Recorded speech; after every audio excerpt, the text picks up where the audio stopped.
Four-wheel drive used to be the preserve of off-roaders, big, heavy mud pluggers, about as glamorous as a wet weekend. But in 1980, Audi broke the mould by fitting a sophisticated sports coupe with a four-wheel drive system. The Audi Quattro was born. Today, Audi are a proper prestige brand that can hold their head up with BMW and Mercedes, and it was this car that helped get them there.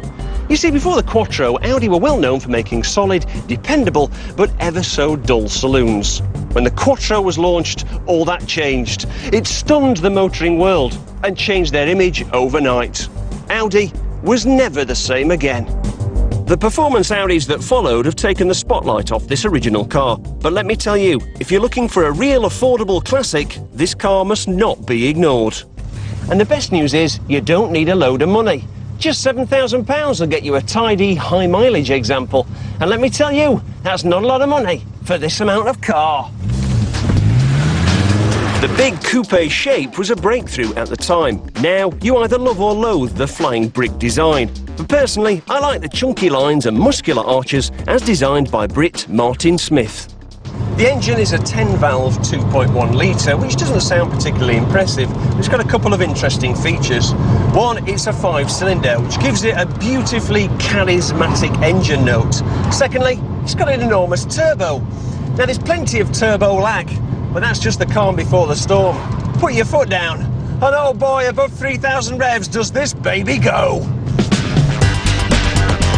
The performance figures: 0 to 60 in 6.5 seconds, and the Quattro tops out at nearly 140 miles an hour. Good numbers now, even after 20-odd years.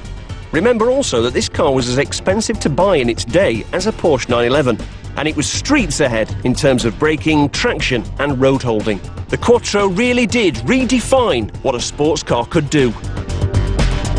To start with, the driving style does seem slightly brutal.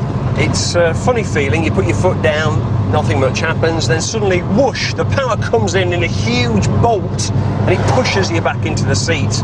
And then you go for another gear and you find that the gear shift is a bit clunky and uncooperative, and the clutch takes a little bit of getting used to too.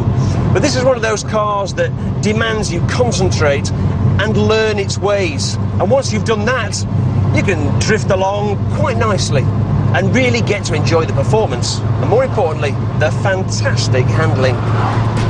It's no surprise that this car was a World Rally superstar. In the 1980s, this car really did set the benchmark for drivers' cars. It didn't seem to understeer, it didn't seem to oversteer, it just gripped, gripped, gripped. Is it any wonder that people used to say that this car could defy the laws of physics? The Quattro's USP is the way the four-wheel drive system puts the power onto the road. It does take a bit of getting used to, though. It feels a bit slow turning in, and then you think it's going to oversteer, but it doesn't. It just hangs on in there.